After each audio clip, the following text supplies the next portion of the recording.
29번 외환시장에서 국내 통화가치를 상승시키는 요인으로 옳은 것을 모두 고르면. 국내 통화가치라는 것은 이제 원달러 기준으로 봤을 때 환율이 하락했다는 것을 의미하죠. 기본적으로 이 환율은 외화의 수요와 공급에 의해서 결정이 되는데,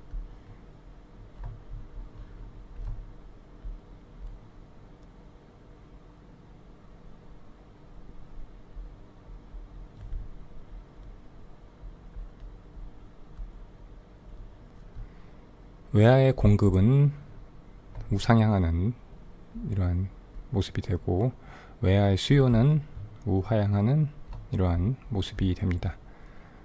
그래서 이 최초의 균형점, 이 제로에서 환율이 형성됐다고 하면 환율이 하락하는 경우는 공급이 증가했거나 외화의 공급이 증가해서 이렇게 떨어지는 경우가 있고요. 또는 외화의 수요가 감소하는 경우, 그래서 이 제로에서 이 원으로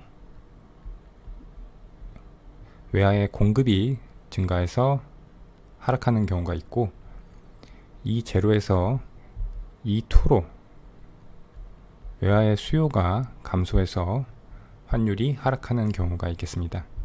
기본적으로 이렇게 환율은 외화의 가격이기 때문에 외화의 수요와 공급에 의해서 환율이 어떻게 변하는지를 판단하면 되겠고, 추가적으로 환율 결정 이론인 구매력 평가설,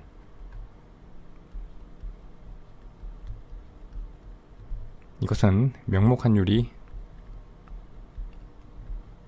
각 국가의 물가 수준의 비율, 즉 해외 물가를 P*라고 하고 국내 물가를 P라고 하면 이렇게 결정된다는 것이죠. 이것이 절대적 구매력 평가설이고, 얘를 변화율의 형식으로 바꾼 것이 상대적 구매력 평가설이 되겠습니다. 그리고 이자율 평가설인 IRP가 있습니다. 이것은 명목이자율, 국내 명목이자율이 해외의 명목이자율 더하기 환율의 예상 변동률, 여기는 expectation, 환율의 예상이고요. 마이너스 환율, 이렇게 돼서 이렇게 해서 이자율 차이, 즉 수익률 차이에 의해서 환율이 결정된다는 이론이 이자율 평가설입니다. 보기를 하나씩 살펴보겠습니다. 가, 국내 실질 이자율의 상승. 이것은 이자율 평가설을 가지고 봐야 되죠. 피셔 방정식에 의해서 명목 이자율은 실질 이자율 더하기 인플레이션율입니다. 물가 수준이 일정하다고 가정하면 인플레이션이 0이 되니까 명목이자율이 실질이자율과 같게 됩니다. 그래서 이 라지 R을 실질이자율 스몰 r로 볼 수가 있습니다. 그러면 국내 실질이자율이 상승했다고 하면 이 좌변이 증가하겠죠. 우변에서 해외의 실질이자율은 고정, 그리고 환율에 대한 변동 예상이 고정된다고 할 때 우변이 상승하려면 이가 감소해야 됩니다. 그래서 가 같은 경우에는 환율이 하락하는 경우, 즉 국내 통화가치가 상승시키는 요인으로 이 국내 실질 이자율 상승이 작용하게 된다는 것을 확인할 수 있습니다.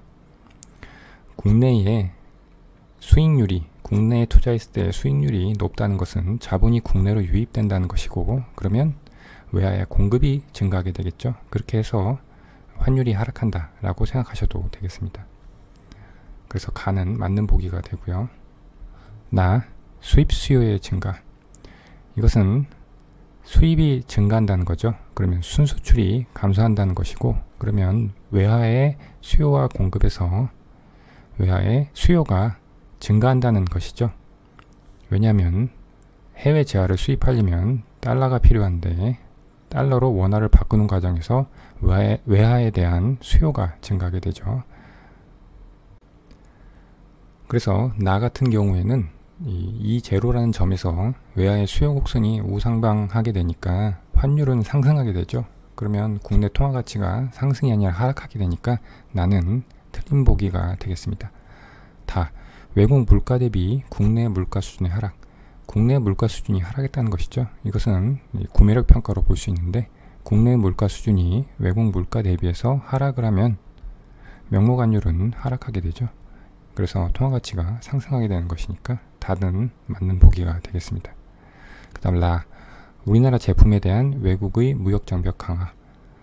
우리나라 제품에 대해서 외국이 무역장벽을 강화하면 수출하는 양이 감소하겠죠. 그러면 외화의 공급이 감소하게 되죠.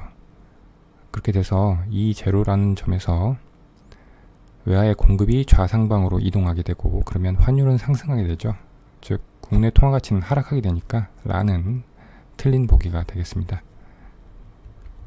그래서 옳은 것을 모두 고르는 것이니까 가 다인 2번이 되겠습니다. 30번 표는 A국의 연도별 명목 GDP와 실질 GDP를 나타낸 것이다.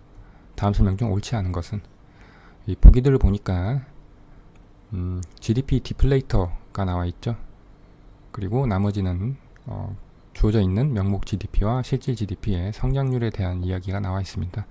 GDP 디플레이터는 실질 GDP분의 명목 GDP를 의미하는데 이 주어진 자료를 가지고 GDP 디플레이터를 구하고 또 이 상승률 같은 것을 변화율을 통해서 계산을 해서 정리한 뒤에 문제를 풀면 되겠습니다. 자, 이 위에 GDP 디플레이터는 실질 GDP분의 명목 GDP 곱하기 100입니다. 그래서 여기 옆에 GDP 디플레이터를 구했고요. 그냥 이 명목 GDP를 실질 GDP로 나눠서 곱하기 100을 하면 이런 값들이 되죠. 이것은 근사치가 됩니다. 소수점이 좀 있는데 회계사 시험에서는 계산기를 가지고 계산하기 때문에 소수점까지 구하실 수가 있는데 이것은 소수점 없어도 문제 답을 고르는데 지장이 없으니까 일단 소수점은 제외했습니다. 그 다음 GDP 디플레이터 상승률은 하나만 보면 2016년 같은 경우에는 이 GDP 디플레이터 2016년에서 2015년 거를 빼고 그것을 2015년 GDP 디플레이터로 나눠주고 곱하기 100을 한 값이죠.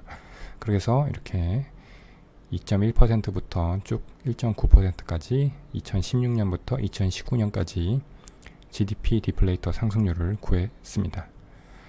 보기 1번 2016년에서 2019년 중 GDP 디플레이터 상승률이 가장 높은 해는 2017년이다. 여기 옆에 보시면 5%로 2018년이 가장 높죠. 그래서 1번은 틀린 보기가 되고 문제에서 옳지 않은 것을 고르라고 했으니까 답은 바로 1번이 나옵니다. 2번부터도 한번 볼까요? 2017년 이후 실질 GDP 성장률은 음이다. 2017년 이후라고 그랬으니까 2017년 성장률부터 봐야겠죠. 그런데 2016년에 비해서 17년이 감소하고 17년에 비해서 18년이 감소하고 18년에 비해서 19년이 감소해서 계속 음을 유지하고 있죠. 성장률이. 그래서 2번은 맞는 보기가 되고요.